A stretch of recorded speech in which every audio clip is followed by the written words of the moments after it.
Going with the Canadian spelling, are we? And yes, I know it's also the British spelling, but this isn't Action Force lovingly reviewed by AAlgar. That's an entirely other weird mess that I don't feel like getting into right now. We open with Dr. Mindbender's latest scientific monstrosity, the facial transference machine, which was created by a cosmetics company to make women look younger. Naturally, Serpentor must have this process, so...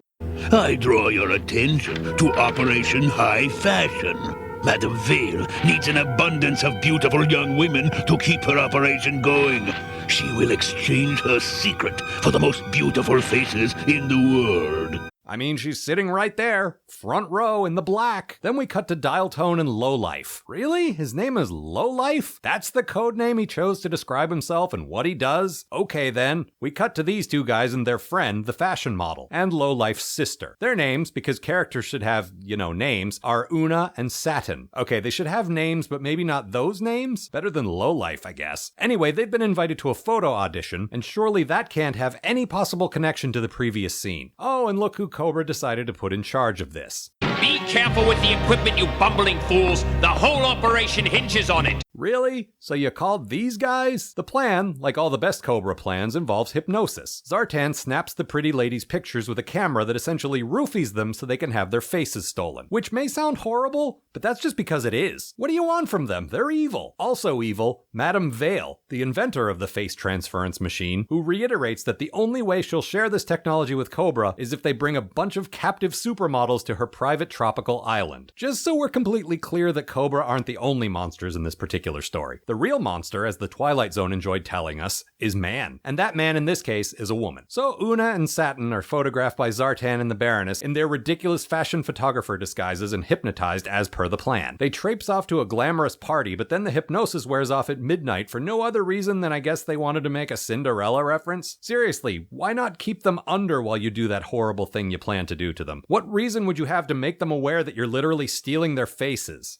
Oh, right, evil. Now it's 3 days later, and Una's agent is calling Lowlife because his sister seems to be missing. She also casually drops that a number of other models have gone missing, so this looks like a job for...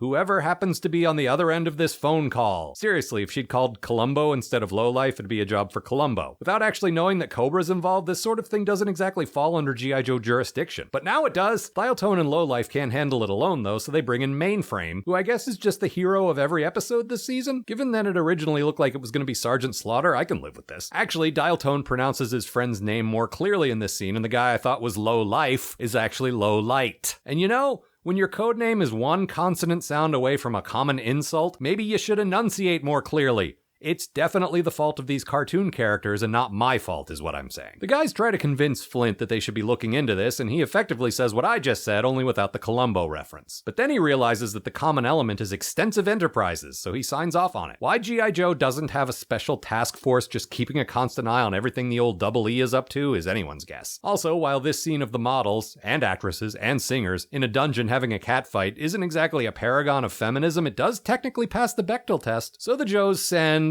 I'm gonna guess Lady J and Scarlet in undercover to find out what's going on. Actually, I'm not sure who they are since they're in, disguise. Oh, it's not Scarlet, it's CoverGirl, who I keep forgetting even exists 90% of the time because they've never really bothered to give her a personality like they have the other two. I'm not entirely clear what her deal is, but since her name is CoverGirl, it makes total sense that she's on this mission, I guess. They end up hypnotized, so Lowlight and Dial Tone and Lift Ticket. Man, this team has a lot of two-noun names this season. Makes me long for the days of Duke, Flint, and Mutt. Anyway, they follow close behind. The Dreadnoks attempt to use the hypno camera to make Zorana do whatever we say, which is pretty gross. But then they just send her off to the same fake party that all the other girls got sent to, which means she's gonna end up in the tropical dungeon waiting for her turn in the face-peeling machine. And, I guess that's better than what I assumed they wanted to do, but still, why? Zartan, unsurprisingly, is not especially pleased by this development. Those morons, the Dreadnoks, hypnotized Zorana and sent her to Madame Vale! Ah, yes, Zorana. What a pleasant surprise.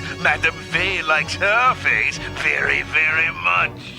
Wow, this is some new heights of evil for Cobra, and it ends up pushing Zartan to work with the Joes. I was just complaining in a recent review that they seem to have forgotten that he's supposed to be a mercenary. I mean, This doesn't exactly count, but I'm gonna assume that my review somehow traveled back in time 33 years and forced the writer of this episode to address my concerns. You can't prove that this didn't happen. The Joes steal a Cobra boat and pursue, but the models and undercover Joes manage to stop Madame Vale first.